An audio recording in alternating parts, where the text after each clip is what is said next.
सबसे पहले मीडिया भाइयों को और हमारे आलमनगर विधानसभा क्षेत्र संख्या 70 की एक एक व्यक्ति को मेरे तरफ से ढेरों सारी शुभकामनाएं और बधाई।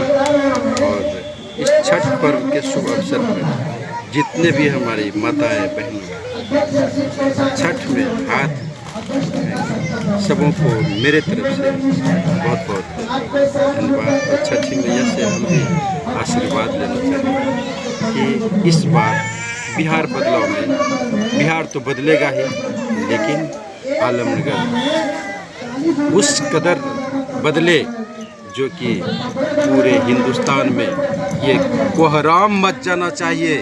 बदलाव के लिए आलमनगर विधानसभा की एक एक जनता ने साथ देने का काम किया। मैं तो एक सेवक हूँ, ये सुबोध कुमार तो एक सिपाही है।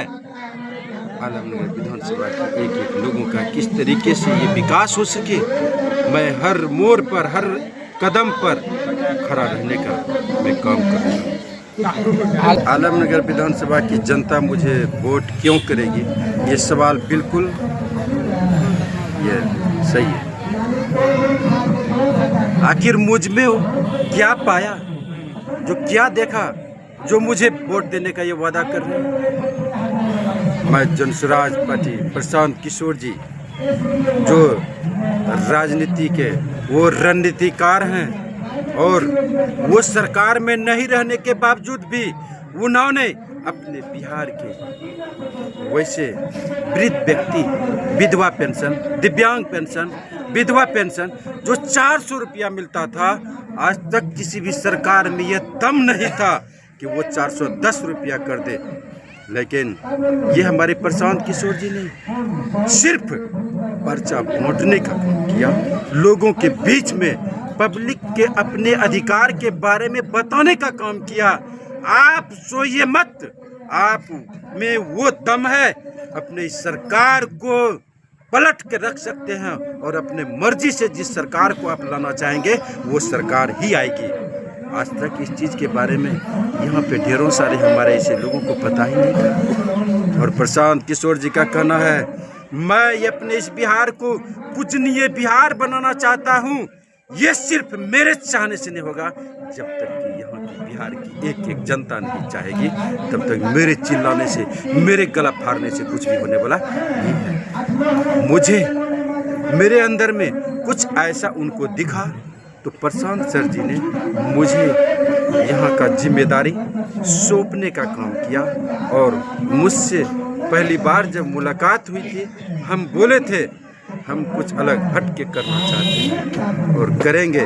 अगर मुझे आप ये जिम्मेदारी देते हैं, मैं आने वाले समय में आपके तरह ये आलमनगर विधानसभा में छोटा प्रशांत किशोर की तरह काम करके दिखाएंगे। लोगों के लिए ये बहुत बड़ी मुसीबत लग रही होगी, ये बार बार बार, लेकिन मैं कहता हूँ ये बिल्कुल कुछ भी ये समस्या नहीं है। बस यहाँ के नेताओं ने अगर कहीं सोच लिया होता कि मुझे यहाँ पे बाढ़ आने नहीं देना है, तो मैं दावे के साथ कहता हूँ यहाँ पे कभी बाढ़ आता ही नहीं। लेकिन मेरा पहला प्राथमिकता, मेरा पहला टारगेट मेरे अंदर में, मैं लोगों से भी कह चुका हूँ, यहाँ की जनता जब भी खेती करने की बारी आती है, जब भी ऐसा कोई नकदी फसल उगाने की बारी आती है, इस बार को लेके मन में इतना संशय, इतना डर बना रहता है, चाहकर भी खेती नहीं कर सकते हैं। और ये हमारा खगड़िया का जो बॉर्डर है, बेलदौर से लेके ये रुपौली के बॉर्डर तक सिर्फ एक मजबूत रिंग बांध अगर बना दिया जाए तो ये फिर बाढ़ का समस्या ही नहीं है। और मैं सबसे पहले इस पद पे आने के बाद मेरा पहला प्राथमिकता है मैं इस रिंग बांध को बनाने का काम करूँगा। और हमारे छोटे छोटे बच्चे जो शिक्षा के लिए व्याकुल हैं, उससे सही शिक्षा नहीं मिल पाने के कारण यही मेरा बच्चा जब ये बड़ा होता है, यही मेरा टेररिस्ट बनता है, यही उग्रवादी बनता है, यही स्मैकर बनता है, यही शराबी बनता है, यही स्मगलर बनता है। हमारे समाज में जितने भी घिनौना काम है वो हमारे अपने बिहार के लोग करते हैं, शौक से नहीं करते हैं, वो मजबूरी में उनके अंदर में हम अपनी ज़रूरत को पूरा कैसे कर पाएंगे? पहले तो डरता है, जब देख लेता है कोई विकल्प है ही नहीं, जो मिल जाता है वो करने के लिए तैयार है। और मैं आलमनगर विधानसभा की एक एक लोगों से दुआ और आशीर्वाद चाहेंगे कि जब ये हमारी सरकार आएगी, सबसे पहले तो हम शिक्षा पर फोकस करेंगे। और शिक्षा का मतलब ये नहीं होता है कि नौकरी पाना, शिक्षा का मतलब ये ज्ञान हासिल करना। और जब वो शिक्षित होगा, वो चाहकर भी कभी गलत कदम नहीं उठाएगा। उसको पता रहेगा कि हमको आखिर कैसे विकास करना है, उसे बखूबी बहुत बहुत यह आशीर्वाद बिल्कुल हमें मिलेगा। यह मैं नहीं कह रहा हूँ, यह हमारी आलमनगर विधानसभा की जनता कह रही है। इस बार जरूर बदला होगा, जरूर बदला होगा। और लोग कहते हैं कि इस बार ये आपका जो पार्टी है, ये जो बोलते हैं जन सुराज, इसका मतलब क्या हुआ? जन सुराज का मतलब जनता का सुंदर राज, जन सुराज, जनता का सुंदर राज। आज से कभी भी किसी सरकार के द्वारा नहीं बोला गया था मेरे बिहार में फैक्ट्री भी होनी चाहिए। यहाँ के लोग बिहार से बाहर पलायन करते हैं, वो पलायन हम रोकने का काम करेंगे। आज तक किसी भी सरकार के मुंह से नहीं सुने थे।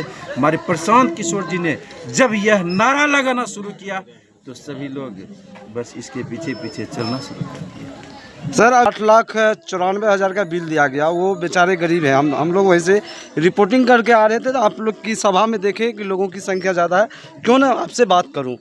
सर इस तरह की समस्या को कैसे देखते हैं इस सरकार में? देखिए, हम सरकार तो जो है वो तो सरकार में जो अभी व्यवस्था है और सरकार का जो अपना रूल है उसको तो फॉलो करना ही पड़ेगा। लेकिन हम आपसे जानना चाहेंगे, ये एक मोटर को कितना दिन चला है? 2 महीना, 2 महीना भी नहीं चला है। ये 8 लाख बिल आ सकता है क्या? हम आपसे जानना चाहेंगे, 8 लाख आ सकता है? लेकिन यह जो 8 लाख का जो क्या ये सही है? हर जगह ये भ्रष्टाचार। सर वो आत्महत्या करने के लिए तैयार है, इसका जिम्मेवार कौन होगा? इसका जिम्मेवार आत्महत्या अगर वो करते हैं तो इसमें हम लोग भी कहीं न कहीं तब दोषी पाए जाएंगे। हमारी बात फोन के माध्यम से हुई थी, हम बोले थे आपसे हम मिलते हैं, आप घबराइए मत, ये कोर्ट में आपको ये इस चीज़ के बारे में बताना पड़ेगा। और जहाँ कोई नहीं सुनता है इसके लिए हमारे कोर्ट में, अदालत में ये व्यवस्था है, वहाँ पे बताया जाएगा कि ये 2 महीना में इतना बिल कैसे आ गया। हमसे उसको न्याय मिलेगा सर? बिल्कुल मिलेगा। मेरे रीजन में मैं तो सरकार में हूँ नहीं, लेकिन फिर भी उसको अपने अधिकार के बारे में ये बता तो सकते हैं। यहाँ पे कोई सुनने वाला नहीं है, लेकिन ये हमारा कोर्ट एक भगवान की तरह है, वहाँ तो जरूर। Thank you sir.